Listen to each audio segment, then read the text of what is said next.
Hello friends.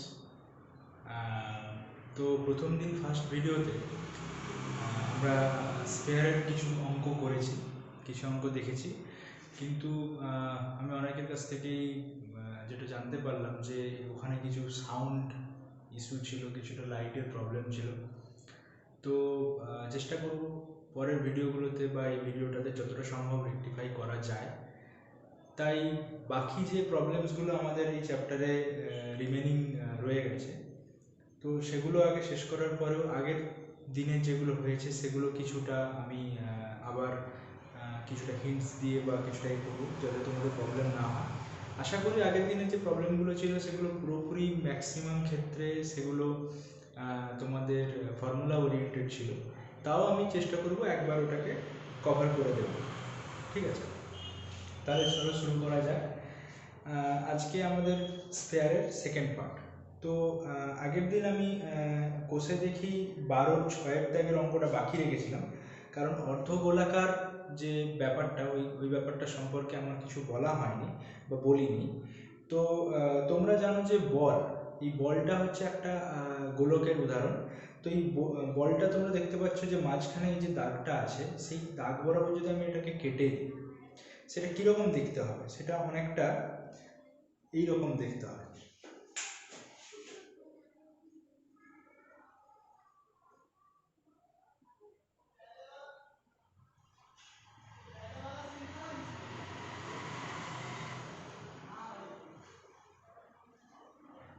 ঠিক আছে, এরকম অনেকটা দেখতে হয়। অর্থাৎ গোলকটাকে যদি আমি মাঝ বরাবর যদি কেটে দিই তাহলে খানিকটা এরকম দেখতে হবে। ঠিক আছে, তো সেই অর্ধগোলাকৃতি বা অর্ধগোলকের যে সমগ্রতলের ক্ষেত্রফল বলো বা বক্রতলের ক্ষেত্রফল, বা এখানে আরেকটা যে এই যে তলটা, এটা সমতল, এইটা বক্রতল, এটা সমতল, তাই সব মিলে পুরোটা হচ্ছে কি সমগ্রতলের ক্ষেত্রফল। তার সূত্র কি হয়, তার আয়তনের সূত্র কি হয়, সেগুলো আমরা একটু দেখব। তো তোমরা খাতায় লিখে নাও যে সূত্রগুলো আমি বলছি। অর্ধগোলাকার ঘনবস্তুর, ঠিক আছে, বক্রতলের ক্ষেত্রফল,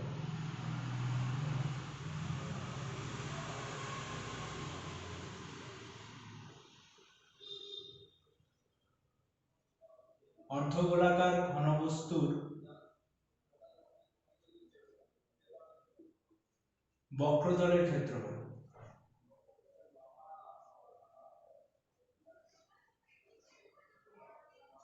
আমরা কি জানি যে গোলকের ক্ষেত্রে বক্রতলের ক্ষেত্রফলটা কি হয়? গোলকের ক্ষেত্রে হয় 4πr², যেখানে 8টা হচ্ছে গিয়ে ব্যাসার্ধ, এটা হয়। তাহলে অর্ধগোলাকারের ক্ষেত্রে কি হবে? তার অর্ধেক হয়ে যাবে, অর্থাৎ 2πr²। আবার এটা লক্ষ্য করে দেখো, এই যে সমতলটা রয়েছে এটা তো বৃত্তের মতো দেখতে। এবার এটা তো 3D পিকচার, এখানে দেখানো সম্ভব নয়।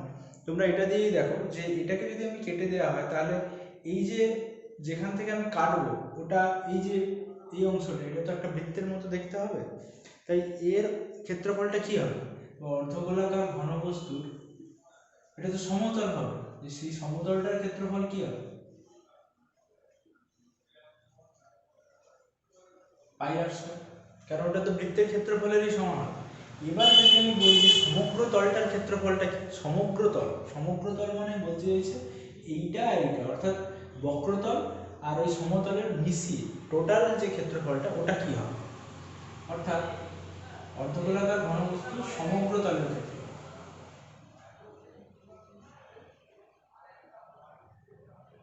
তাহলে কি হবে?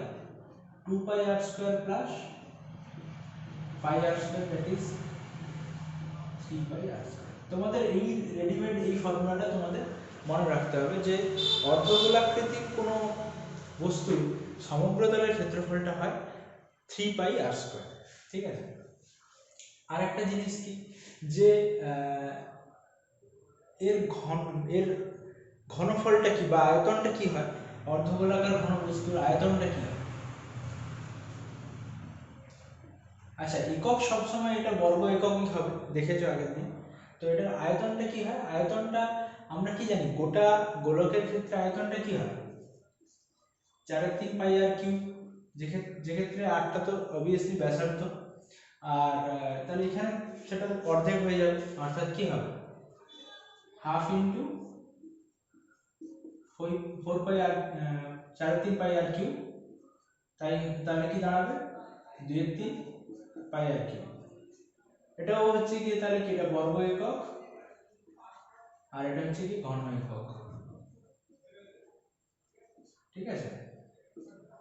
তাহলে রেডিমেড তোমাদের এটাই মনে রাখতে হবে যে একদম অর্ধগোলাকার কোনো ঘনবস্তুর ক্ষেত্রে সমগ্র তলের ক্ষেত্রফলটা হয় 3πr² বর্গ একক আর আয়তনটা হয় 2/3 পাই আর কিউব ঘন একক। এটা তোমরা খাতায় লিখে নাও, কারণ এটার উপর ভিত্তি করে অঙ্কগুলো সব আছে।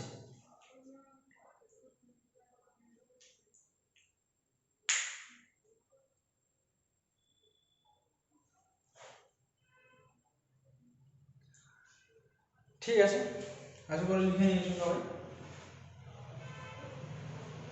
মুছছি আমি, সূত্রটা মাথায় রাখতে হবে।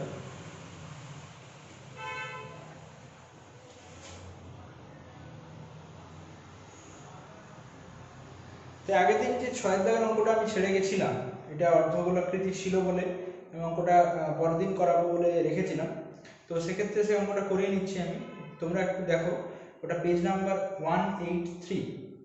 কি দেয়া আছে যে অর্ধগোলাকৃতি একটি বাটি তৈরি করতে 127.27 বর্গ সেমি পাত লেগেছে, তাহলে বাটিটির মুখের ব্যাসের দৈর্ঘ্যটা নির্ণয় করতে হবে।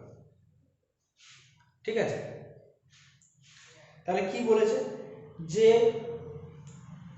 অর্ধগোলাকৃতি একটি বাটি তৈরি করতে 127.27 বর্গ সেমি পাত লেগেছে।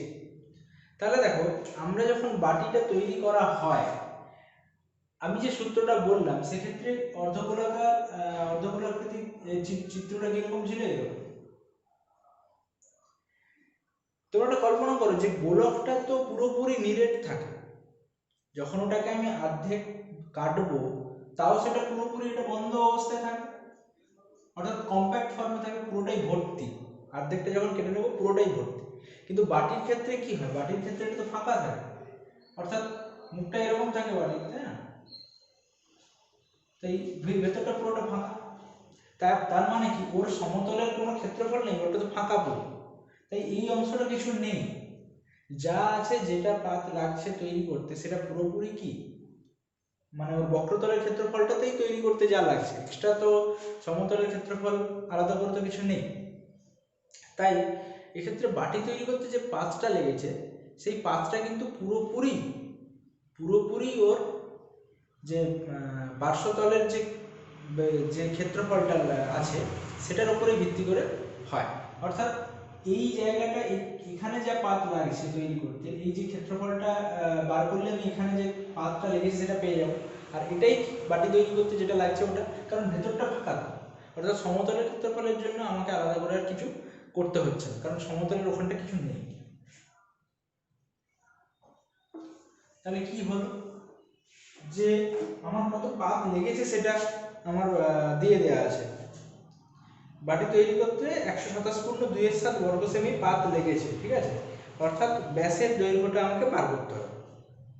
তাহলে দেখো, বক্রতলের ক্ষেত্রফলের সূত্রটা কি ছিল 2πr², আর সমতলটার ক্ষেত্রে কি πr² দিয়ে দুটো যোগ করতাম। তাহলে এই ক্ষেত্রে বক্রতলের ক্ষেত্রফলটাই শুধু লাগবে। 2πr² সমান কি 127.27 অর্থাৎ 891/7 এটাকে যদি সিম্পলিফাই করা হয়, এক্ষেত্রে আর এর মানটা আমাকে বার করতে হবে। আর এর মানটা কত আসছে দেখছি। আর এর মানটা এক্ষেত্রে আসবে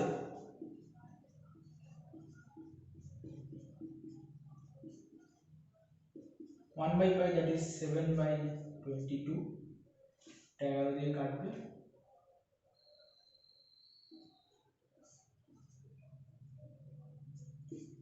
অর্থাৎ 81/4। অর্থাৎ যদি আমি ক্যালকুলেশন করি আরটা কত আসবে 9/2। প্লাস ভ্যালুটাই নিচ্ছি, কারণ রুট ওভার করলে প্লাস ভ্যালুটাই নিতে হবে, কারণ এক্ষেত্রে তো নেগেটিভ ভ্যালুর কোনো জায়গা নেই, সেই জন্য প্লাস ভ্যালুটাই আমি টেক করছি, ঠিক আছে। অর্থাৎ এক্ষেত্রে আমাকে ব্যাসের দৈর্ঘ্যটা জানতে চাই, সেটা কি বেরোলো? এটা ব্যাসার্ধ বেরোলো। এটা কি ব্যাসার্ধ বেরোলো। এটাকে যদি আমি 2 দিয়ে গুণ করে দিই অর্থাৎ 2r, সেটাই হয়ে যাবে কি ব্যাস, অর্থাৎ 2 দিয়ে গুণ করলে কি থাকবে 9, অর্থাৎ 9 হচ্ছে ওর ব্যাসের দৈর্ঘ্য। কি দেয়া আছে এককটা? একক দেয়া আছে সেমি, অর্থাৎ 9 সেমি হবে। ঠিক আছে, তারপরে তোমরা পড়ো 9 দাগের অঙ্কটা বাকি ছিল, 8 দাগটা করিয়েছিলাম, 9 দাগের অঙ্কটা বাকি ছিল, 9 দাগের অঙ্কটা তোমরা কি পড়ো।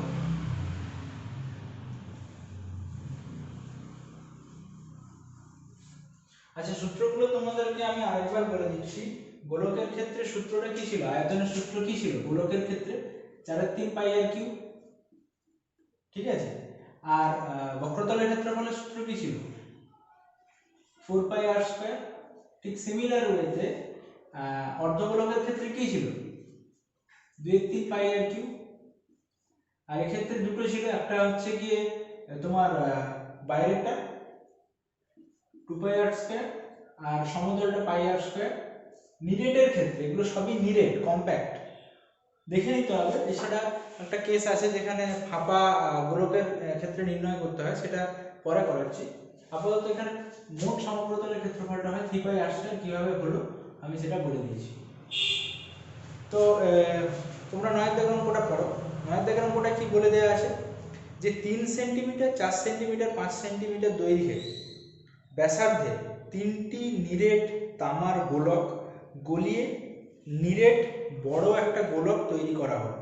বড় গোলকটির ব্যাসার্ধের দৈর্ঘ্যটা আমাকে নির্ণয় করতে হবে। আগের দিন এরকম ধরনের একটা অঙ্ক করেছি, আজকেও একটা অঙ্ক এরকম আছে, করব। আগের দিন অঙ্কটা যেটা করেছি, একটা বড় কিছু ছিল, সেটা থেকে ভেঙে আরো অনেকগুলো তৈরি করা হচ্ছিল, কতগুলো তৈরি করা যাবে ওখান থেকে, সেটা এরকম ধরনের একটা অঙ্ক ছিল। তো সেক্ষেত্রে আমি বলেছিলাম যে ছোট ছোট যতগুলোই তৈরি করা হোক না কেন, সেই ছোট যা তৈরি করা হচ্ছে সেইগুলোর মোট যে আয়তন, সেটা বড়টার আয়তনের সঙ্গেই সমান হবে। কেন হয়েছিল আমি সব বলেছিলাম ওখানে। এখানেও তাই, যে 3 সেন্টিমিটার, 4 সেন্টিমিটার, 5 সেন্টিমিটার ব্যাসার্ধের যে নিরেট তামার গোলকটাকে গলিয়ে যে বড়টা তৈরি করা হচ্ছে, মানে ওর আয়তনের সমান আয়তন বিশিষ্ট হবে ওই বড় গোলকটা। তাহলে সেক্ষেত্রে কি হবে, আমি যদি বড় গোলকটার ব্যাসার্ধটাকে যদি আর ধরি, বড় গোলকটার ব্যাসার্ধটাকে যদি আমি আর ধরি, তাহলে কি পাচ্ছি এখান থেকে? 4/3 পাই আর কিউবটা হচ্ছে বড়টার আয়তন, তাই। আর এখানে ছোটগুলোর যে আয়তনগুলো প্রত্যেকটাকে আমি যদি যোগ করি, তাহলে কি থাকছে? 4/3 পাই কি আছে 3 এর কিউব প্লাস 4/3 পাই 4 এর কিউব প্লাস 4/3 পাই 5 এর কিউব। আমি 4/3 পাই যদি কমন নিই,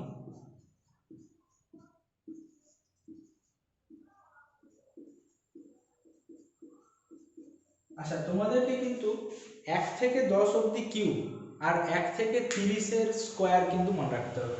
এটা খুব ভাইটাল, কারণ বারবার ক্যালকুলেশন করে দেখাটা খুব চাপ, কয়েকটা স্পেসিফিক সংখ্যাই পড়ে। তাই বলছি 1 থেকে 30 অবধি, পারলে অন্তত 25 অবধি স্কয়ার এবং 1 থেকে 10 এর কিউব কিন্তু তোমাদেরকে মনে রাখতে হবে। ঠিক আছে, তো এখান থেকে যদি আমি করি, দেখো 4/3 পাই কিন্তু বোথ সাইড ক্যান্সেল হয়ে যাচ্ছে, তাহলে কি থাকবে? আর কিউব সমান এখানে থাকবে 27 প্লাস 64 প্লাস 125।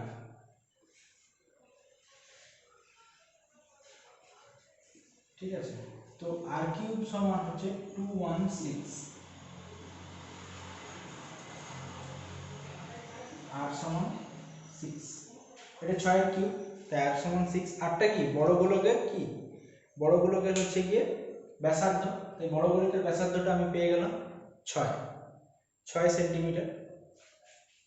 ঠিক আছে, এই ছোটগুলোকে গলিয়ে তো বড়টা তৈরি করা হচ্ছে, অর্থাৎ বড়টা ছোটগুলোর যে টোটাল যে আয়তনটা হবে, সেটাই কি বড়টার আয়তন হবে। আয়তনের কোনো পরিবর্তন হবে না, বড়টা থেকে গলিয়েই তো ছোটগুলোকে জুড়েই তো বড়টা তৈরি করা হয়েছে। আগের দিন যেমন করেছিলাম বড়টা থেকে ভেঙে করা হয়েছে, এরকম আজকেও একটা অঙ্ক আছে। তো এক্ষেত্রে সেটাই, আয়তনটা ফিক্সড থাকবে, আয়তনটা তো একই থাকবে স্বাভাবিক। তারপরে অঙ্কটা আসছে 10এরটা, দেখো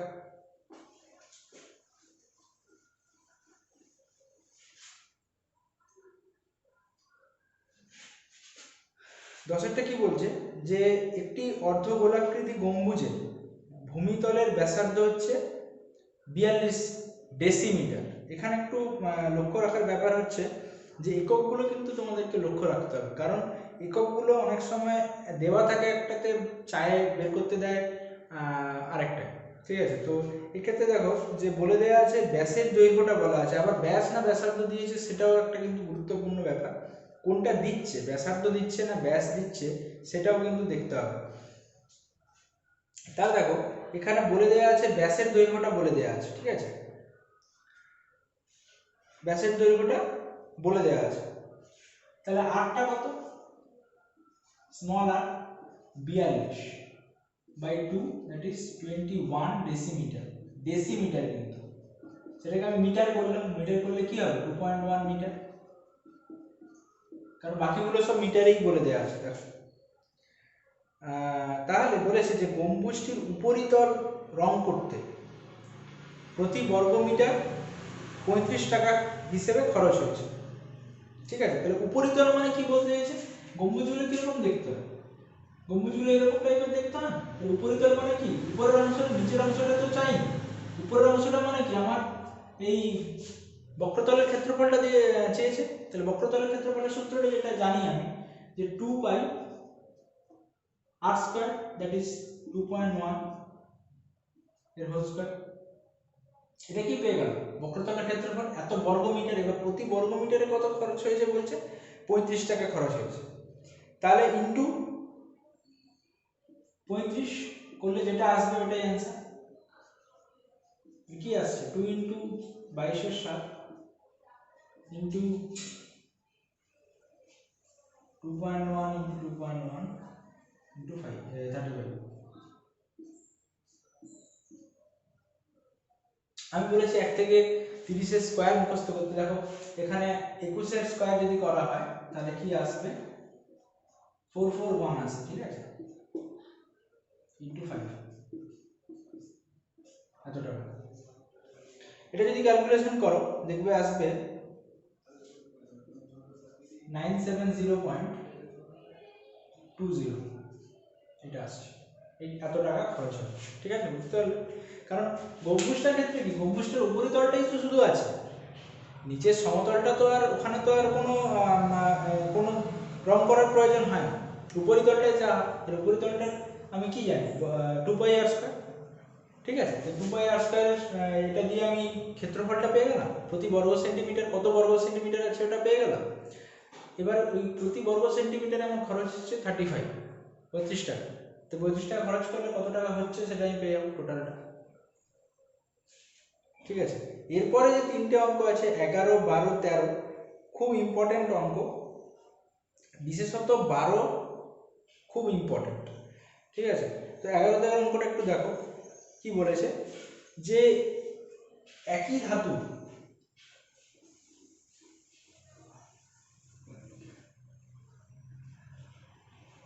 কি বলেছে দেখো, যে একই ধাতু পাত থেকে তৈরি দুটি ফাঁপা গোলকের ব্যাসের দৈর্ঘ্য যথাক্রমে 21 সেন্টিমিটার এবং 17.5 সেন্টিমিটার। গোলক দুটি তৈরি করতে যে পরিমাণ ধাতুর পাত লেগেছে তার অনুপাত নির্ণয় করি, ঠিক আছে, তার অনুপাত নির্ণয় করি। তাহলে দেখো ফাঁপা গোলক, ফাঁপা গোলকের আমি 11টা কেন ইম্পর্টেন্ট বলছি দেখো অঙ্কটা পড়লেই বুঝতে পারবে, যে এক্ষেত্রে বলা আছে যে একই ধাতুর পাত থেকে তৈরি দুটি ফাঁপা গোলকের ব্যাসের দৈর্ঘ্য বলা আছে 21 সেন্টিমিটার আর হচ্ছে গিয়ে 17.5 সেন্টিমিটার। গোলক দুটি তৈরি করতে যে পরিমাণ ধাতুর পাত লেগেছে সেটা আমাকে বার করতে হবে।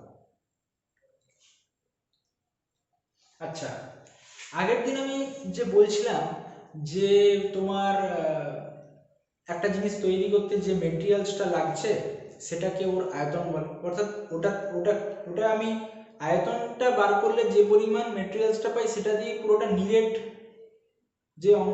যে বস্তুটা পাই সেটা তৈরি হয়। যেমন এটা এটা একটা নিরেট, এটাকে যদি আমি যাই হোক করে যদি এটা থেকে যে যে অংশটা পাবো সেটা সেটা সেটা হচ্ছে গিয়ে এই নিরেট অংশটার আয়তন হয়। কিন্তু এক্ষেত্রে কিন্তু একটা জিনিস লক্ষ্য করে দেখো, এক্ষেত্রে বলা আছে কিন্তু ফাঁপা, অর্থাৎ কি ভেতরে কোনো মেটেরিয়ালস নেই, যা আছে বাইরে আছে। অর্থাৎ গোলকের আমি কি বক্রতলের ক্ষেত্রফলটা যেটা জানি সেটাই হচ্ছে ওই জিনিসটা তৈরি করতে যেটা লেগেছে ওটা, কারণ ভেতরটা কিছু নেই, ভেতরে যা আছে বক্রতলের উপরে আছে। তাহলে আমরা তার সূত্রটা কি জানি, 4πr²। এটা ফাঁপা গোলক।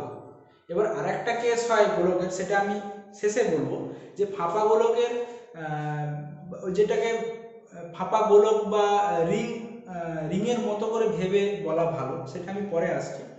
আগে এটা দেখছি যে কি বলে দেওয়া আছে। তাহলে যে দুটি ফাঁপা গোলকের ব্যাসের দৈর্ঘ্যটা দিয়ে দেওয়া আছে, এরপর বলেছে যে গোলক দুটি তৈরি করতে কি পরিমাণ ধাতুর পাত লেগেছে সেটার অনুপাত আমাকে নির্ণয় করতে হবে। তাহলে আমি দেখি যে প্রথম গোলকটা তৈরি করতে তাহলে কি পরিমাণ লেগেছে, 4π ইন্টু 21/2, কারণ 21টা কি বলে দেওয়া আছে, 21টা আছে ব্যাসার্ধ, এই সরি 21টা আছে ব্যাস, 4πr²।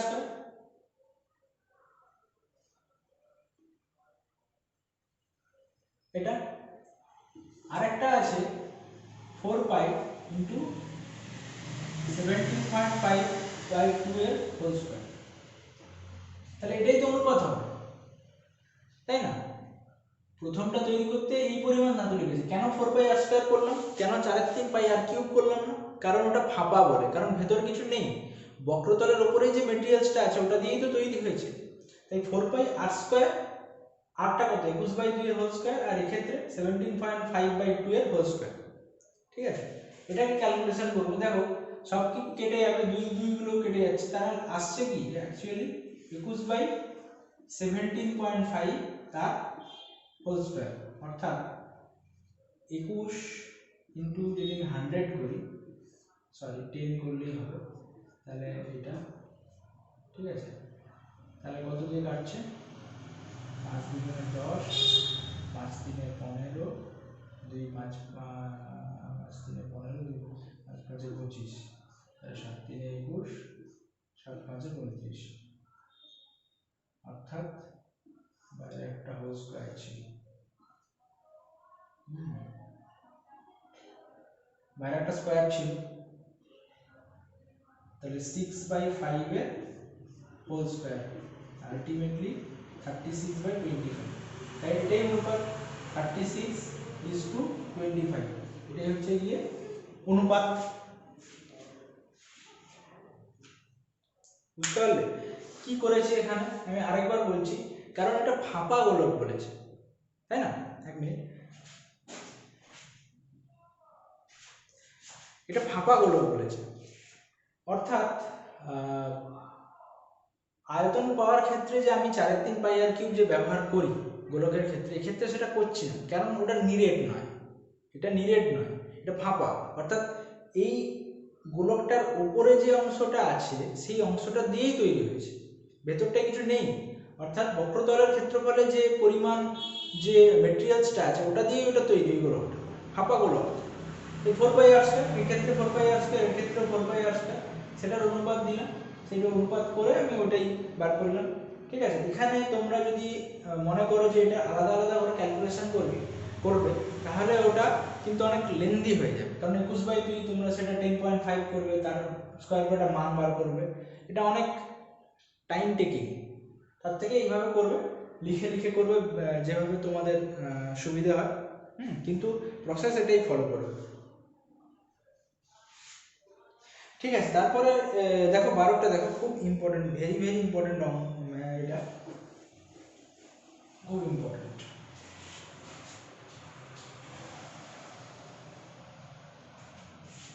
কি বলা আছে, একটি ধাতব গোলকের উপরিতলটা এমনভাবে কেটে নেওয়া হলো যে নতুন গোলকের বক্রতলের ক্ষেত্রফল, এটা একটু আস্তে আস্তে বলবো, তোমরা অঙ্কটা আগে পড়ো। একটি ধাতব গোলকের উপরিতলটাকে এমনভাবে কেটে নেওয়া হলো যে নতুন গোলকের বক্রতলের ক্ষেত্রফল আগের গোলকের ঠিক অর্ধেক, আগের গোলকের ঠিক অর্ধেক। ঠিক আছে, কেটে নেওয়া অংশের আয়তনের সঙ্গে অবশিষ্ট গোলকের আয়তনের অনুপাত নির্ণয় করতে হবে। কি বলেছে না, ধাতব যে গোলকটা আছে সেই গোলকের উপরিতলটাকে তো আমি কেটে নিচ্ছি, উপরিতলটা কেটে নেওয়ার ফলে একটা নতুন গোলক পাওয়া গেছে। সেই নতুন গোলকের যে বক্রতলের ক্ষেত্রফল সেটা আগের গোলকটা ঠিক অর্ধেক। ঠিক আছে, আর বলেছে যে কেটে নেওয়া অংশের আয়তনের সঙ্গে অবশিষ্ট গোলকের আয়তনের অনুপাত নির্ণয় করতে হবে। দেখো তাহলে আমি যদি লিখি যে নতুন গোলকের ব্যাসার্ধ, এটা আমি ধরে নিচ্ছি R1। ঠিক আছে, পুরনো গোলকের ব্যাসার্ধ সেটা হচ্ছে R। তাহলে কি বলেছে যে গোলকের উপরিতলটা এমনভাবে কেটে নেওয়া হলো যে নতুন গোলকের বক্রতলের ক্ষেত্রফল, নতুন গোলকের বক্রতলের ক্ষেত্রফল, তাহলে নতুন গোলকের বক্রতলের ক্ষেত্রফল কি 4πr1 স্কয়ার। এটা কি বলেছে যে পুরনো গোলকের বা আগের গোলকের ঠিক অর্ধেক, অর্থাৎ হাফ অফ 4πr²। এক্ষেত্রে আমি এখান থেকে কি পাচ্ছি, দেখো এখান থেকে এটাই পাওয়া যাচ্ছে যে R1 স্কয়ার সমান হচ্ছে গিয়ে R²/2, বা আমি পাচ্ছি R1 সমান R/√2। এটা কিন্তু এক নম্বর সমীকরণ এখান থেকে আমি পেলাম। যে ডেটাগুলো দেওয়া আছে সেই ডেটা থেকে আমি এইটাই প্রথমে পেলাম। তারপরে কি দেওয়া আছে দেখো, তারপর কি বের করতে বলেছে বা বলে দেওয়া আছে যে কেটে নেওয়া অংশের আয়তনের সঙ্গে অবশিষ্ট গোলকের আয়তনের অনুপাত নির্ণয় করতে হবে। তাহলে যে গোলকের ব্যাসার্ধটা হচ্ছে গিয়ে তোমার R1, যে গোলকের ব্যাসার্ধটা হচ্ছে R1, তাহলে আমাকে কি বার করতে হবে, আমি সেটা আগে লিখে ফেলছি। অনুপাতটা যেটা আমি বার করতে হবে সেটা আমি লিখে ফেলছি আগে। ঠিক আছে, বার করতে হবে আমাকে কেটে নেওয়া অংশের আয়তন, কেটে নেওয়া অংশের আয়তন বাই অবশিষ্ট গোলকের, অবশিষ্ট গোলকের মানে ওটা বলতে চাইছে আগের গোলক, তাহলে আমি পুরনো গোলকটা আমি কথাটা ইনক্লুডও করে দিচ্ছি। অবশিষ্ট, আচ্ছা অবশিষ্ট গোলকের আয়তন, অবশিষ্ট গোলক মানে এটা যে আগের গোলকের কথাটা বলতে চাইছি সেটা বুঝতে পারছো তো, কারণ আগের গোলক থেকে তো আমি এটা কেটে নিয়েছি, তাহলে অবশিষ্ট ওর যে আয়তন ছিল তার থেকে কতটা আয়তন এখন অবশিষ্ট আছে সেটার অনুপাতটা জানতে চাইছি। তাহলে অবশিষ্ট গোলকের আয়তন বাই দিয়ে এটা করেছি কেন, এটাই তো অনুপাত। আমি যদি সামথিং a/b বলি সেটাই তো h/b বোঝায়, তাই না? তাই ওটা বাই করে, অর্থাৎ এখানে সরাসরি হচ্ছে কি ওটা আমি অনুপাতটা নির্ণয় করব। তাহলে ভালো করে দেখবে যে কি করে আসছে। তাহলে কেটে নেওয়া অংশের আয়তন কত, R1 যদি ওটার a হয়, তোমার ব্যাসার্ধ হয়, তাহলে কেটে নেওয়া অংশের আয়তন কত, 4/3 পাই R1 কিউব। ঠিক আছে, বাই এখানে আগের গোলকের অবশিষ্ট অংশের যে আয়তন সেটা চাইছে। তাহলে আগের যে গোলকটা তার প্রথমে আয়তন কত ছিল, 4/3 পাই আর কি এটা ছিল, কিন্তু এখন কেটে নেওয়া হয়েছে, এখন কিছুটা অংশ কেটে নেওয়া হয়েছে। কতটা অংশ কেটে নেওয়া হয়েছে, এই অংশটা কেটে নেওয়া হয়েছে। ঠিক আছে,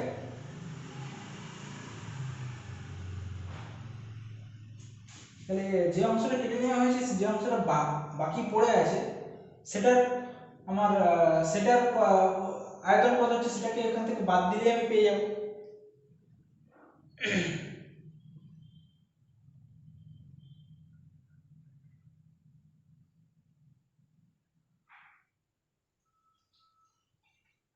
মাইনাস যেটা কেটে নেওয়া হয়েছে তার আয়তন, অর্থাৎ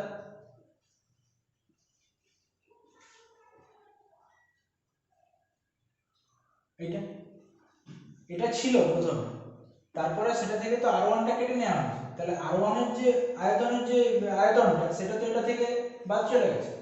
উপরে দিচ্ছি আমি কেটে নেওয়া অংশের যে আয়তন, তারপর নিচে যেটা পড়ে আছে সেটার আয়তন চাইছি। তাহলে কি থাকছে এখান থেকে দেখো, r1 কিউব, আমি 4/3 পাই সব ওখান থেকে নিচ্ছি না, ওটা তো কেটে যাবে।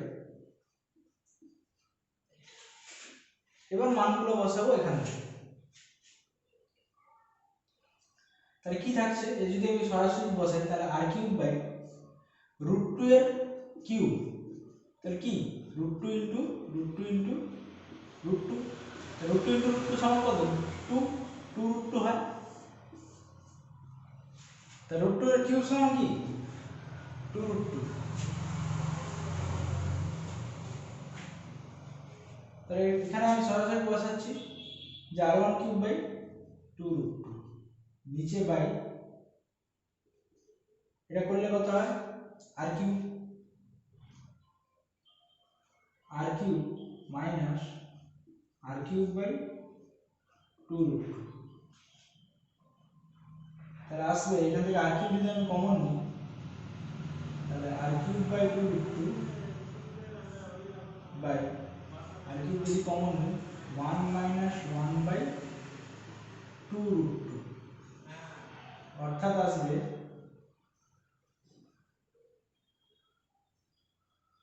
r কিউব যদি আমি কেটে দিই তাহলে আসবে কি 1 বাই 2 √2 নিচে বাই 2 √2 মাইনাস 1 বাই 2 √2, অর্থাৎ 2 √2 দুটো নিচ থেকে কেটে যাচ্ছে, অর্থাৎ কি থাকছে, অর্থাৎ থাকছে 1:2 √2 মাইনাস 1, এটা থাকছে।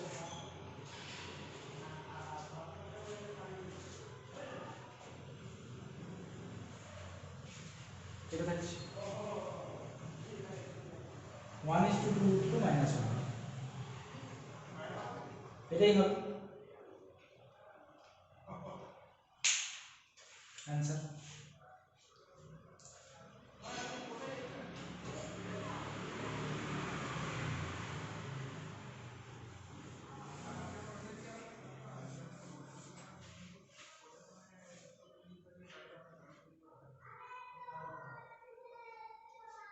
তারপর অঙ্কটা দেখো কি বলেছে, যে 14 সেন্টিমিটার দৈর্ঘ্যের ব্যাসার্ধ বিশিষ্ট একটি ভূগোলক মানে হচ্ছে গিয়ে ওই গ্লোবগুলো, ভূগোলকের অক্ষটির বক্রতলে 0.7 দৈর্ঘ্যের ব্যাস বিশিষ্ট দুটি বৃত্তাকার ছিদ্র করা হয়েছে। তাহলে ভূগোলকটির গোলাকার অংশের ধাতব পাতের ক্ষেত্রফল কত হবে?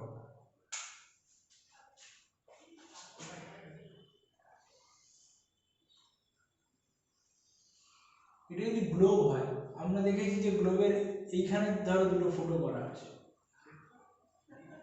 তাহলে এই অংশটা, এটা তো ধাতব পাত দিয়ে তৈরি, তাহলে এই অংশটা তো ফাঁকা, এখানে যে দুটো ফুটো করা আছে এই দুটো অংশ তো ফাঁকা, ওই দুটো অংশ বাদ দিয়ে কতটা ধাতব পাত ওটার মধ্যে আছে সেই অংশটা আমাকে জানতে চেয়েছে, সেটা কি হবে? তাহলে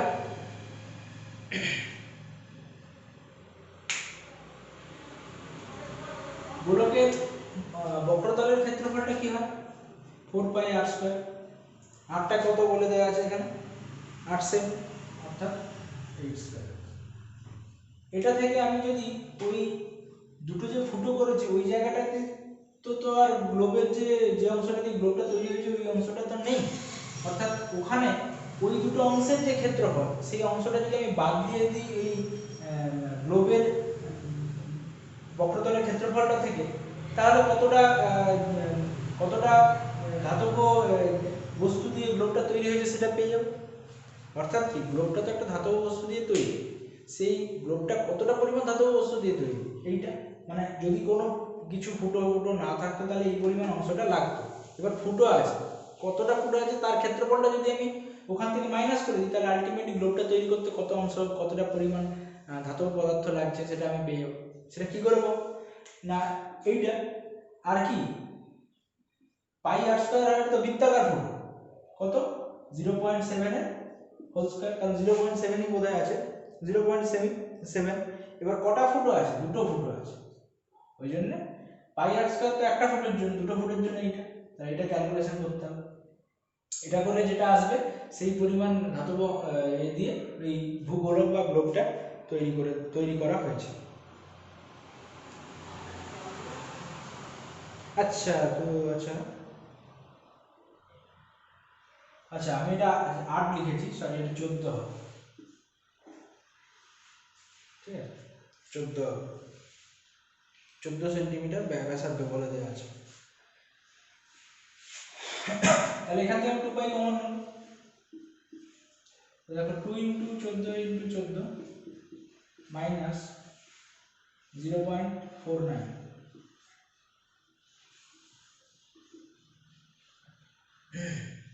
তাহলে কত আসছে 2 × 22 × 7, পায়ের মানটা বসালাম, এক্ষেত্রে আসছে, এটা আসবে 392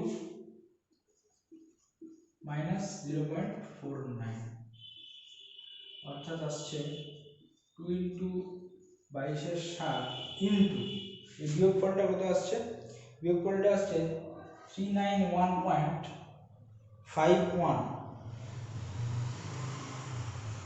অর্থাৎ এটা ক্যালকুলেশন যদি করো, ক্যালকুলেশনটা আসবে 2460.92 বর্গ সেমি। এটা হচ্ছে কতটা পরিমাণ পাত ওই গ্লোবটা তৈরি করতে বা ভূগোলকটা তৈরি করতে ব্যবহার হয়েছে সেটার পরিমাণ, ঠিক আছে। এরপরে যে অঙ্কটা আছে সেই অঙ্কটা তো আগের দিনই এটা হয়েছে, আগের দিন হয়ে গেছে এই অঙ্কটা যেটা করাবো। কি বলেছে যে ওই 8 সেমি 14টা করছি, 8 সেমি দৈর্ঘ্যের ব্যাসার্ধে একটি নিরেট গোলককে গলিয়ে 1 সেমি দৈর্ঘ্যের ব্যাসার্ধের কটি নিরেট গুলি তৈরি করা যাবে। তার আমি বলেছিলাম যে যেটা থেকে তৈরি হচ্ছে, যতগুলোই তৈরি হোক না কেন, তার থেকে ওই যেগুলো তৈরি হচ্ছে এবং তার মোট আয়তনটা যদি আমি নিই, তাহলে ওই বড়টার আয়তনের সঙ্গে সমান হয়। অর্থাৎ এক্ষেত্রে কি হবে, 8 সেমি দৈর্ঘ্যের ব্যাসার্ধের একটি নিরেট লোহার গোলককে গলিয়ে, তার মানে মোট আয়তনটা কি হচ্ছে এখানে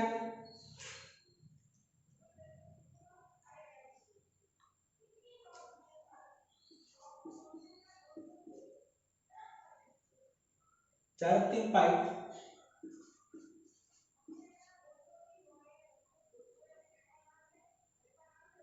এইটা ইকুয়ালস টু সেটা থেকে যে গুলিগুলো তৈরি করা হচ্ছে সেটার প্রত্যেকটার আয়তন কত না 1 সেন্টিমিটার করে, 1 সেন্টিমিটার করে, তাহলে 4 3 পাই,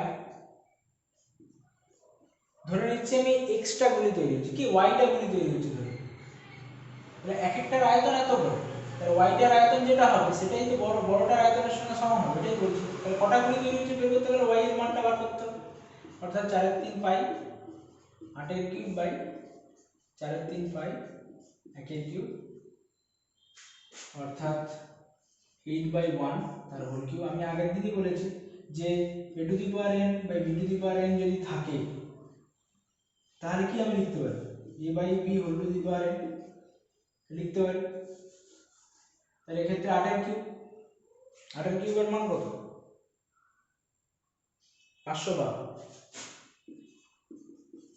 1 থেকে 10 কিউব আর 1 থেকে 30 স্কয়ার মনে রাখতে হবে।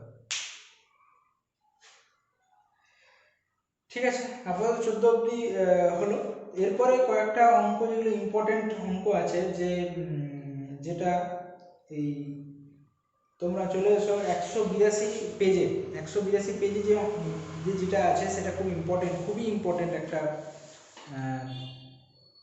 একটা থিওরিম নয়, মানে এটা মনে রাখতে হবে কিভাবে হচ্ছে।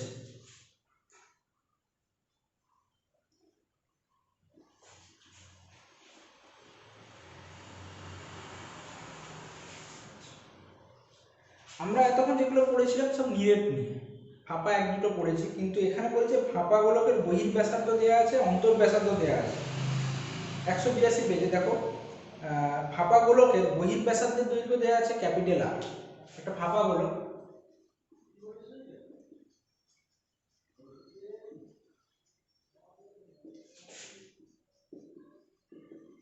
বহির্ব্যাসার্ধ আর ফাঁপা গোলকের অন্তর্ব্যাসার্ধ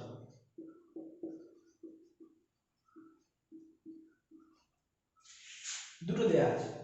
এবার বলেছে যে ফাঁপা গোলকে কি পরিমাণ পদার্থ আছে সেটা বের করতে হবে। এটা তোমাদের একটু বুঝতে হবে, এটা 2D পিকচার, 3D পিকচার এরকম ভাবে আঁকা সম্ভব না, তাও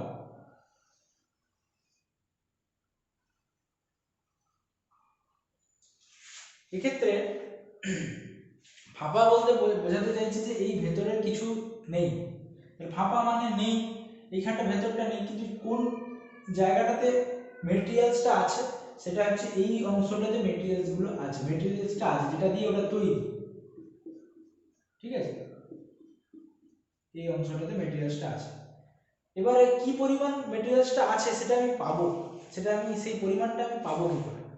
আমাকে তো গতানুগতিক এই সূত্রগুলো দিয়ে আমার কাজ করতে হবে, কিন্তু বলে দেওয়া আছে তোমার অন্তর্ব্যাসার্ধটা বলে দেওয়া আছে, বহির্ব্যাসার্ধটা বলে দেওয়া আছে। এরপর বলছে তোমাকে কিভাবে কি এটা তুমি বার করবে। আমি যদি বহির্ব্যাসার্ধটাকে আর ধরি, যেটা ধরেছি, বহির্ব্যাসার্ধ মানে কেন্দ্র থেকে শুরু করে এই বাইরে এইখানটা এই পরিধিটা অবধি, আর অন্তর্ব্যাসার্ধ কোনটা? এটা অন্তর্ব্যাসার্ধ এতটা অবধি, আর এটা হচ্ছে কি বহির্ব্যাসার্ধ। এরপর আমি যদি করি কি, এই বহির্ব্যাসার্ধটা নিয়ে যে আয়তনটা, তার থেকে যদি অন্তর্ব্যাসার্ধ নিয়ে যে আয়তনটা সেটা যদি বিয়োগ করি তাহলে অংশটা পাবো। অর্থাৎ কি বহির্ব্যাসার্ধটা নিয়ে আমার আয়তনটা কি হবে, যদি আমি অন্তর্ব্যাসার্ধ জানি না, তাহলে বহির্ব্যাসার্ধটা দিয়ে আমার আয়তনটা কত হবে? 4/3 পাই আর কিউব এটা হবে, কিন্তু ভেতরটা তো ফাঁপা, আর অন্তর্ব্যাসার্ধটা দিয়ে আয়তনটা কত হবে? তাহলে এর আয়তনটা আর এর আয়তনটা দুটো আমি আলাদা একসাথে জেনে গেছি, তাহলে যদি দুটো বিয়োগ করি তাহলে কি এই শুধু এইটুকু অংশের আয়তনটা আমি পাবো, আর সেটা ওইটাতেই তো মেটেরিয়ালসটা আছে, তাই দুটো যদি বিয়োগ করি তাহলে সেক্ষেত্রে আমি পাবো। তাহলে এখান থেকে কি কমন থাকবে? 4/3 pi capital R cube minus small R cube. এটা মনে রাখতে হবে, যদি বহির্ব্যাসার্ধ আর অন্তর্ব্যাসার্ধ দেওয়া থাকে তাহলে ফাঁপা গোলকের ক্ষেত্রে কি পরিমাণ পদার্থ, কতটা পরিমাণ পদার্থ দিয়ে তৈরি, অর্থাৎ ওর আয়তনটা। ঠিক আছে, একটা অঙ্ক করতে গিয়ে বলছিলাম যে ফাঁপা গোলকের ক্ষেত্রে সেখানে কিন্তু বহির্ব্যাসার্ধটা দেওয়া ছিল না, অন্তর্ব্যাসার্ধটাও দেওয়া ছিল না, অর্থাৎ ও ক্ষেত্রে কোনো অন্তর্ব্যাসার্ধ ছিল না, অর্থাৎ আমি ওর উপরিতলটার ক্ষেত্রফলটা দিয়েই আমি বিচার করতে চেয়েছিলাম যে ওটা কি পরিমাণ পদার্থ দিয়ে তৈরি। ঠিক আছে, এক্ষেত্রে অন্তর্ব্যাসার্ধ বহির্ব্যাসার্ধটা দেওয়া আছে, অর্থাৎ ওখানে কি পরিমাণ মেটেরিয়ালসটা দিয়ে, অর্থাৎ পুরো কতটা সেটা আমি ওখান থেকে পেয়ে যাবো। ঠিক আছে, দেখো এখানে খুব ইম্পর্টেন্ট একটা অঙ্ক দেওয়া আছে যে 183 পেজে ওই প্রয়োগ 12 কি বলা আছে, কি বলা আছে, কি বলে দেওয়া আছে যে 1 সেন্টিমিটার ও 6 সেন্টিমিটার দৈর্ঘ্যের ব্যাসার্ধ বিশিষ্ট দুটি নিরেট গোলককে গলিয়ে 1 সেন্টিমিটার পুরু ফাঁপা গোলককে পরিণত করা হলো। নতুন গোলকটির বাইরের বক্রতলের ক্ষেত্রফলটা হিসাব করতে হবে। তাহলে দেখো এখানে প্রথম যে পার্টটা সেটা বুঝতে হবে। এটা আগের কনসেপ্ট থেকে আসছে যে নতুন যে গোলকটা তৈরি করা হচ্ছে সেটা কোন কোন গোলকগুলো দিয়ে গলি না 1 সেন্টিমিটার আর 6 সেন্টিমিটার দৈর্ঘ্যের ব্যাসার্ধ বিশিষ্ট যে দুটো নিরেট গোলক আছে সেই দুটো গলি, অর্থাৎ ওই যে দুটো গোলকের যে আয়তনের যে মোট যে আয়তনটা সেটাই নতুন গোলকের আয়তন হবে, সে যেমন ধরনেরই গোলক হোক না কেন এই আয়তনটাই তো ওটাতে কনভার্ট হচ্ছে। ঠিক আছে, তো এক্ষেত্রে আয়তনটা কত আসছে সেটা আমাকে আগে দেখতে হবে। আয়তনটা আসছে কত না 4/3 পাই কত কত আছে 1 কিউব প্লাস 4/3 পাই 6 কিউব। 4/3 পাই যদি কমন নিই তাহলে কি আসছে 1 প্লাস 216, অর্থাৎ 4/3 পাই ইন্টু 217। ঠিক আছে, এবার এটা তো হয়েছে, এবার এটা কোন আয়তনটার সঙ্গে সমান হবে? এক্ষেত্রে একটা লাইন খুব ইম্পর্টেন্ট, খুবই ইম্পর্টেন্ট, যেক্ষেত্রে দেখো বলেছে যে দুটি গোলককে গলি 1 সেন্টিমিটার পুরু, 1 সেন্টিমিটার পুরু, অর্থাৎ কিরকম হচ্ছে দেখো ছবিটা। এই যদি নিরেট গোলকটাকে বলি, এই যদি এটা তৈরি করা হয় সেটা কিন্তু 1 সেন্টিমিটার পুরু, অর্থাৎ কি এইটা হচ্ছে কি 1, এখানে এই অংশটা হচ্ছে 1, অর্থাৎ এই যে বহির ব্যাসার্ধ এই যে অন্তর ব্যাসার্ধ দুটোর যে দুটো থেকে যে আয়তনটা পাবো দুটো মানে দুটোর ব্যাসার্ধের যে তোমার হচ্ছে যে ডিফারেন্সটা, ব্যাসার্ধের ডিফারেন্স, অর্থাৎ 1 সেন্টিমিটার পুরো বলেছে 1 সেন্টিমিটার পুরো, অর্থাৎ এটা যদি r হয়, এটা যদি স্মল r হয় তাহলে এই দুটোর মধ্যে ডিফারেন্স কত, r মাইনাস স্মল rটা কত 1। তাহলে আমাকে এমন ভাবে ধরতে হবে, মানে এমন ভাবে ধরতে হবে বলতে এটাই হচ্ছে ব্যাপার 1 সেন্টিমিটার পুরো, অর্থাৎ দুটোর মধ্যে ডিফারেন্স হচ্ছে 1 সেন্টিমিটার। বুঝতে পারলো? আমি দুটোই একই এ দিয়ে ধরবো, ক্যাপিটাল আর ধরবো না, অর্থাৎ আমি যদি বাইরেরটাকে যদি r ধরি, বাইরেরটাকে বহির ব্যাসার্ধটাকে যদি r ধরি তাহলে স্মল ব্যাসার্ধটাকে ভিতরে অন্তর ব্যাসার্ধটাকে কি ধরবো 1 সেন্টিমিটার কম তার থেকে, অর্থাৎ কি r মাইনাস 1, r মাইনাস 1।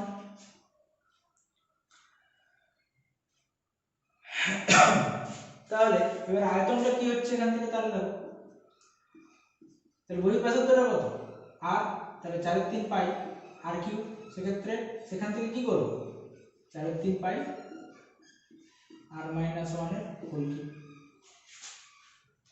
বিয়োগ করব, সেটা তো পেয়ে যাবো। ডিরেক্টও লিখতে পারতাম কিন্তু ভেঙে দেখালাম যে কি 1 সেমি পুরো হওয়ার জন্য কি হলো বুঝতে পারবে আশা করছি। এটা থেকে যদি 4/3 পাইটা কমন নিই কি থাকছে, তাহলে r cube minus r minus 1 এর হোল কিউব সমান 4/3 পাই a cube minus b cube a minus b into a square minus plus a square plus ab plus b square, एकदम डायरेक्ट लिखছি।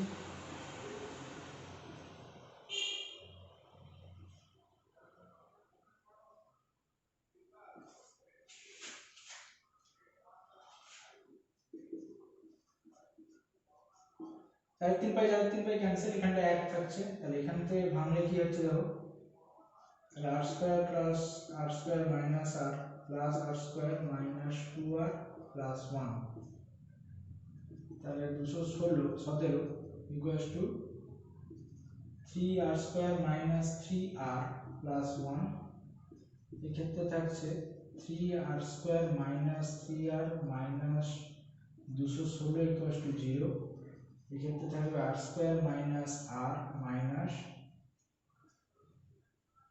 72 equals to 0। এটা থেকে যখন ব্রিজ ডাউন করা হবে তখন আসবে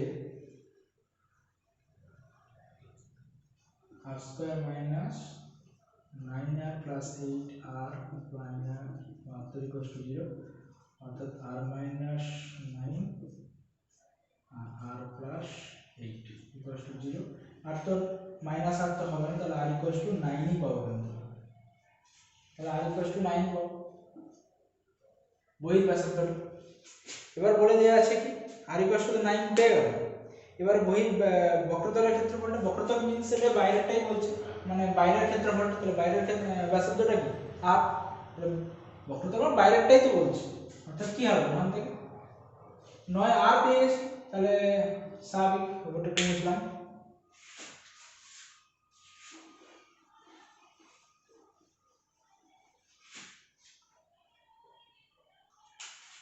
কি হবে 4 পাই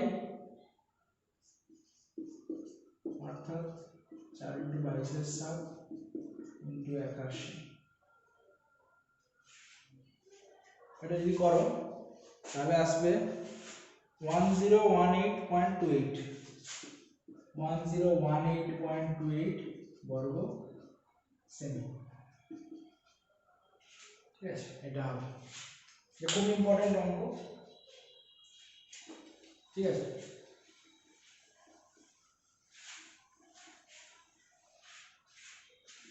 এবারে এমসিকিউ গুলো যেগুলো আছে যেগুলো দরকার আমি কয়েকটা বলছি, যেমন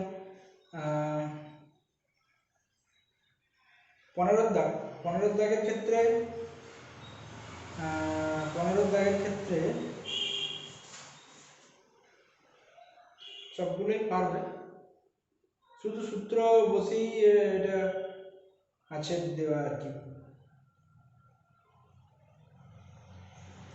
ঠিক আছে, 15 দাগেরটা পুরোপুরি চেষ্টা করবে, যদি না পারো ইনকেস আমি বলছি বারবার, তাহলে একটা হোয়াটসঅ্যাপ নাম্বার দিচ্ছি, একটা মেল আইডি দিচ্ছি, সেই ওখানে তোমরা জানাবে যে স্যার আর যে ভিডিওগুলো আপলোড করা হচ্ছে রিগার্ডিং ওই ভিডিওগুলোই তোমরা কোশ্চেন করবে, অন্য কোনো এরিয়া থেকে কোশ্চেন করবে না, যেগুলো আপলোড করা হবে ওই জায়গাগুলো থেকে যদি তোমাদের কোনো প্রবলেম হয় তাহলে তোমরা একটা নাম্বার দিচ্ছি 9038 9038 253 466,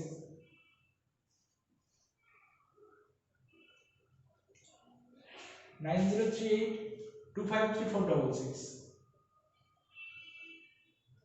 এই নাম্বারটা হোয়াটসঅ্যাপ করতে পারো অথবা এইটাই মেল করতে পারো।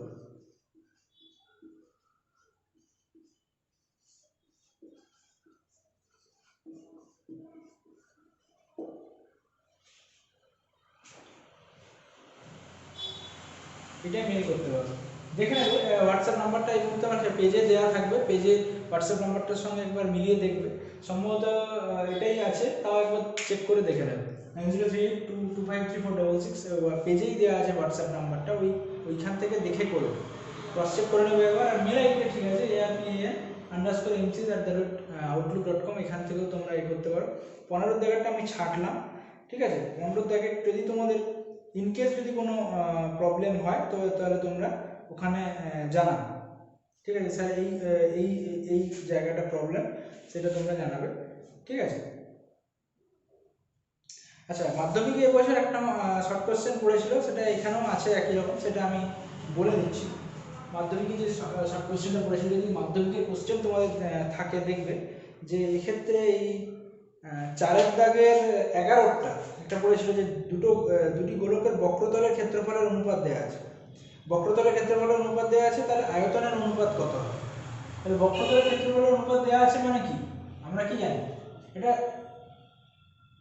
শর্ট কোশ্চেন, এই 4πr1² এটা কত দেওয়া আছে, কনস্ট্যান্ট গুলো তো কেটে যায় অনুপাতের ক্ষেত্রে, অর্থাৎ কি 1/4 দেওয়া আছে, বাই r1/r2 সমান কি, তাহলে 1/2। এবার বার করতে হবে কি, যে আয়তনের অনুপাত বার করতে হবে, তাহলে আয়তনটা কি হয় 4/3πr3।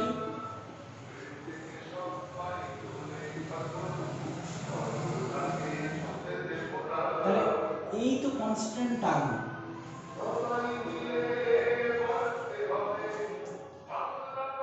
ঠিক আছে, এই কনস্ট্যান্ট টার্মগুলো সবসময় অনুপাতের ক্ষেত্রে কি হয় কেটে যায়, তাহলে কি হয় r1/r2 হোল কিউব, তাহলে কি হবে 1/2 হোল কিউব, দ্যাট ইজ 1/8, এটাই হবে অ্যান্সার।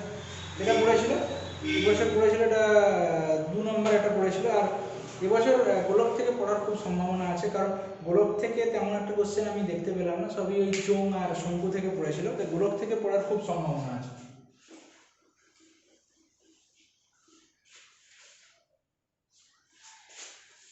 আচ্ছা, এবারে 16 দাগের যে অঙ্কগুলো আছে সেই অঙ্কগুলোতে আমি কি আছে দেখো একটু। আচ্ছা, 16 দাগেরটা যেটা প্রথমে অঙ্কটা দেওয়া আছে যে একটি নিরেট অর্ধগোলকের ক্ষেত্রে অর্ধগোলকের আয়তন ও সমগ্র ক্ষেত্রফলে সাংখ্যমান সমান, তাহলে তার ব্যাসার্ধের দৈর্ঘ্যটা কত হবে। তাহলে কি বলেছে যে অর্ধগোলকের আয়তনটা কি হয়, 2/3 পাই আর কি, ঠিক আছে, সমানই কি বলেছে সমগ্রতলের ক্ষেত্রফলের সাথে ওর এটা সমান, সাংখ্যমান 3πr² সমগ্রতলের ক্ষেত্রফল অর্ধগোলকের ক্ষেত্রে। তো এই ক্ষেত্রে আরটা পেয়ে যাবে, আরটা কি 9/2, 4.5, জাস্ট ক্যালকুলেশন আর কিছু না। তারপরটা কি বলেছে, একটি নিরেট গোলকের বক্রতলের ক্ষেত্রফল একটি নিরেট লম্ববৃত্তাকার চোঙের বক্রতলের ক্ষেত্রফলের সঙ্গে সমান। চোঙটির উচ্চতা ও ব্যাসের দৈর্ঘ্য উভয়ই 12 সেন্টিমিটার। গোলকটির ব্যাসার্ধের দৈর্ঘ্য কত। ঠিক আছে, তো চোঙের বক্রতলের ক্ষেত্রফলের সূত্রটা হয়, চোঙের এটা একটু লিখে রাখো কারণ এটা তো হয়নি এখনো, কিন্তু এক্ষেত্রে লাগবে। তাহলে চোঙের বক্রতলের ক্ষেত্রফল সেটা হচ্ছে 2πr/h, এইটা হচ্ছে উচ্চতা, ঠিক আছে। আরটা স্বাভাবিকভাবে ওর যে ব্যাসার্ধটা হয় সেটা, চোঙ মানে এরকম দেখতে হবে, এটা হচ্ছে উচ্চতা, উচ্চতা এটা, আর এটা হচ্ছে কি ওর ব্যাসার্ধ আর। এবার কি বলেছে যে নিরেট গোলকের বক্রতলের ক্ষেত্রফল একটি নিরেট লম্ববৃত্তাকার বক্রতলের চোঙের বক্রতলের ক্ষেত্রফলের সঙ্গে সমান। তাহলে কি বলেছে 4πr² গোলকের বক্রতলের ক্ষেত্রফল, তাহলে একটি নিরেট লম্ববৃত্তাকার চোঙের বক্রতলের ক্ষেত্রফলের সঙ্গে সমান। উচ্চতা আর ব্যাসের দৈর্ঘ্য উভয়ই হচ্ছে 12 সেন্টিমিটার। এখানে ব্যাসের দৈর্ঘ্য কিন্তু 12 সেন্টিমিটার, দুটোই ব্যাস, একটা উচ্চতা 12 কিন্তু ব্যাসটা হচ্ছে 12।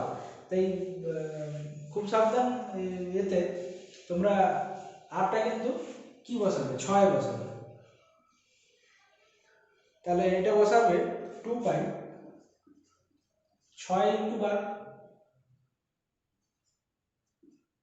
কারণ উচ্চতাটা তো 12, পাই তো কেটে যাবে স্বাভাবিক, r² কত হবে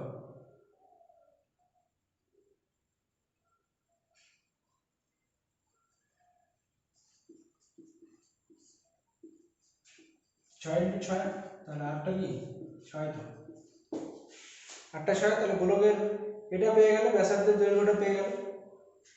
এবার বলেছে একটি নিরেট অর্ধগোলকের সমগ্রতলের ক্ষেত্রফল এবং নিরেট গোলকের বক্রতলের ক্ষেত্রফল সমান। নিরেট অর্ধগোলকের সমগ্রতলের ক্ষেত্রফল এবং নিরেট গোলকের বক্রতলের ক্ষেত্রফল সমান, ঠিক আছে। ব্যাসার্ধের দৈর্ঘ্যের অনুপাত কত তা নির্ণয় করো। তাহলে কি বলেছে যে একটা ধরি ব্যাসার্ধটা আমি যদি অর্ধগোলকটার ক্ষেত্রে আমি যদি ব্যাসার্ধটা যদি r1 ধরে নিই, তাহলে অর্ধগোলকের ক্ষেত্রে ব্যাসার্ধটা আমি ধরে নিচ্ছি r1, অর্ধগোলকের ব্যাসার্ধ এটা ধরে নিচ্ছি আমি r1, আর গোলকের ব্যাসার্ধটা ধরে নিচ্ছি r2। তাহলে কি হবে, কি বলে দেওয়া আছে যে নিরেট অর্ধগোলকের সমগ্রতলের ক্ষেত্রফল 3πr1², সেটা সমান কি একটি নিরেট গোলকের বক্রতলের ক্ষেত্রফলের সঙ্গে সমান, অর্থাৎ 4πr2²। এবার বলছে যে দুটোর অনুপাত নির্ণয় করতে হবে, দুটো ব্যাসার্ধের দৈর্ঘ্যের অনুপাত নির্ণয় করতে হবে। তাহলে r1²/r2² সমান কি পাবো এখান থেকে, তাহলে r1/r2 সমান কত হবে 2/√3,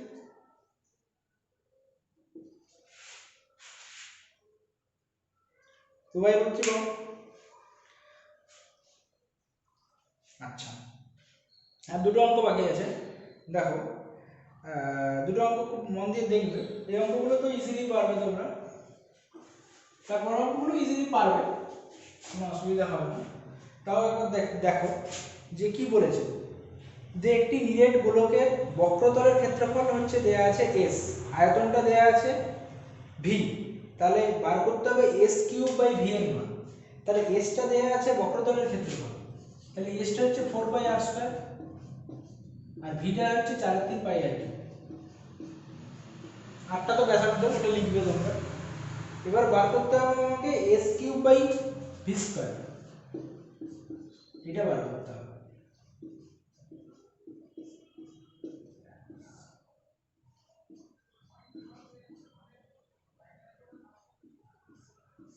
জাস্ট ক্যালকুলেশন করে যেটা আসবে সেটা কত আসবে তাহলে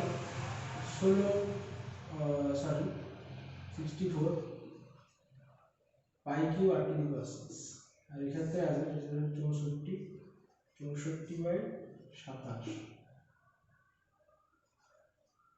পাই, না সরি স্কোয়ার আছে তো এটা, sorry 16/9 pi square R to the power 6, তার আর টু দি পাওয়ার 6 আর এটা কেটে যাচ্ছে, কি থাকছে পাই থাকছে একটা, আর এদিকে থাকছে 16/9 এটা তো উপরে উঠে যাচ্ছে, এই 64/9 মানে 36 পাই। এক্ষেত্রে কিন্তু তোমাদেরকে যেটা বলে দেওয়া আছে দেখো লক্ষ্য করে, যে প্যাকেটে লেখা আছে পাই এর মান না বসিয়ে, তাহলে পাই এর মান না বসিয়ে কত হচ্ছে সেটা বের করতে হবে। পাই এর মানটা না বসার মানে এই উত্তরটাই চাইছে 36 পাই, এটা হবে অ্যান্সার।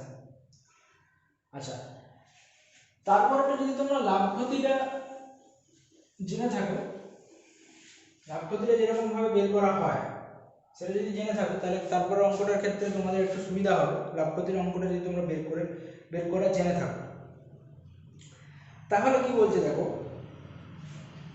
কি বলেছে যে একটি গোলকের ব্যাসার্ধের দৈর্ঘ্য, একটু ভালো করে দেখো এই অঙ্কটা, একটি গোলকের ব্যাসার্ধের দৈর্ঘ্য 50% বৃদ্ধি করলে বক্রতলের ক্ষেত্রফল শতকরা কত বৃদ্ধি পাবে। আমরা যখন শতকরা কোনো কিছুতে কত বৃদ্ধি পাচ্ছে এটা হিসেব করি, তাহলে কিসের উপর হিসেব করি? যখন লাভ ক্ষতি নির্ণয় করতাম তখন সবসময় ক্রয় মূল্যের উপর নির্ণয় করতাম। যখন নির্ণয় করতাম তখন ক্রয় মূল্যটা নিচে থাকতো, একটা ভগ্নাংশ আসতো ইন্টু 100, তবে তো পার্সেন্টেজটা পেতাম। যদি লাভের পার্সেন্টেজ বার করতাম তাহলে কি হতো, কত লাভ হয়েছে, কার উপরে লাভ হয়েছে ইন্টু 100, এটাই করতাম। তাহলে এক্ষেত্রে কি কার ওপর বাড়ছে, তাহলে মেন যে ফর্মটা সেটা নিচে থাকবে। অর্থাৎ কি হবে, আগে ধরো যদি ব্যাসার্ধটা আর থাকতো, তাহলে এখন সেটা কি 50% ইনক্রিজ হয়েছে, তাহলে 50% ইনক্রিজ হয়ে কত হয়েছে আর প্লাস আর ইন্টু 50/100, তাহলে কত হয় আর plus r/2, that is 3r/2। এটা হচ্ছে এখন ব্যাসার্ধ, 3r/2 এখন হচ্ছে ব্যাসার্ধ হয়েছে। তাহলে আগে কত ছিল বক্রতলের ক্ষেত্রফল 4πr²,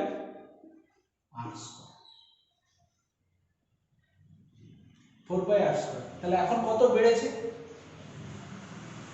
4π, এখন হয়েছে কত 3r/2,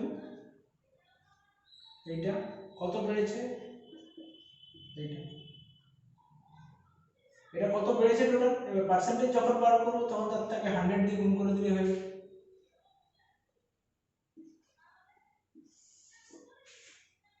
তাহলে 4πr² কি বক্রতলের ক্ষেত্রফল। এবার কত বেড়েছে, এখন 50% বেড়ে ব্যাসার্ধটা কত হয়েছে 3r/2, তো তাহলে 3r/2 এখনের ক্ষেত্রফল বক্রতলের, আর ছিল কত 4πr², তাহলে কত বেড়েছে, কততে বেড়েছে 4πr² ইনটু 100 করলেই আমি পার্সেন্টেজটা পেয়ে যাবো। দেখো 4πr² আমি সব 4πটা আমি সব জায়গা থেকেই কেটে দিতে পারি, 4πr²টাই দাদা আমি সব জায়গা থেকে কেটে দিতে পারি। তাহলে কি থাকছে,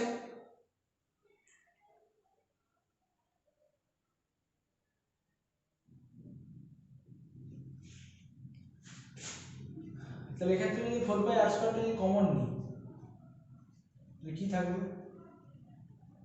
9/4 -1 বাই 4πr² ইন্টু 100, তাহলে কি হবে, এটা পুরো 4πr² কেটে গেল, তাহলে 5/4, 9/4 -1 5/4 ইন্টু 100, তাহলে কি থাকছে 125। তা শতকরা 125% বৃদ্ধি পাবে। ঠিক আছে, এই হলো মূলত স্কোয়ারের অঙ্কগুলো, এগুলোই ছিল। মাধ্যমিকে একটাই অঙ্ক পড়েছিল, বাট এই অঙ্কটা এই চ্যাপ্টারটা এই বছর খুব ইম্পর্টেন্ট আমার মনে হচ্ছে। এই চ্যাপ্টার থেকে এই বছর অঙ্ক পড়তে পারো। তো এই চ্যাপ্টারটা তোমরা ভালো করে দেখবে, এবং যেখানে তোমাদের কোনো প্রবলেম হলো সেই জায়গাটা তোমরা একটা হোয়াটসঅ্যাপ নাম্বার আছে, যেখানে পেজটা আছে সেখানে গিয়ে দেখবে একটা হোয়াটসঅ্যাপ নাম্বার দেওয়া আছে, আমি দিলাম। তাও যদি কোনো প্রবলেম থাকে তোমরা হোয়াটসঅ্যাপে জানাতে পারো, মেল করতে পারো রিগার্ডিং এই চ্যাপ্টার বেসিসে।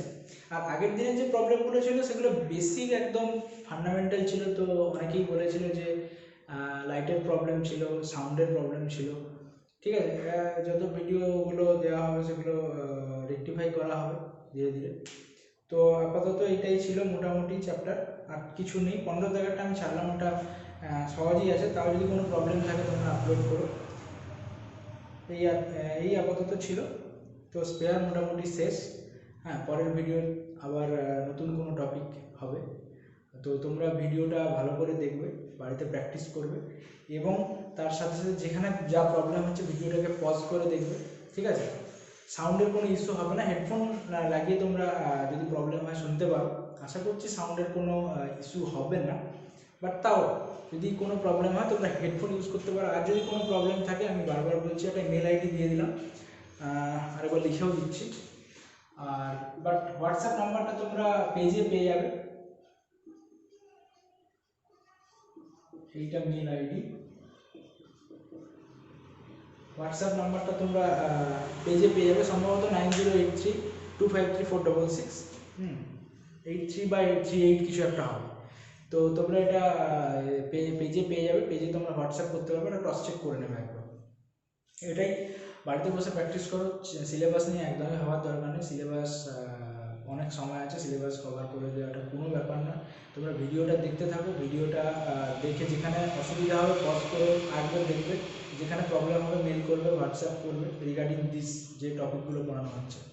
বাড়িতে থাকো, প্র্যাকটিস করো, খুব ভালো করে পড়াশোনা করো। সবাই খুব ভালো থাকো। Thank you.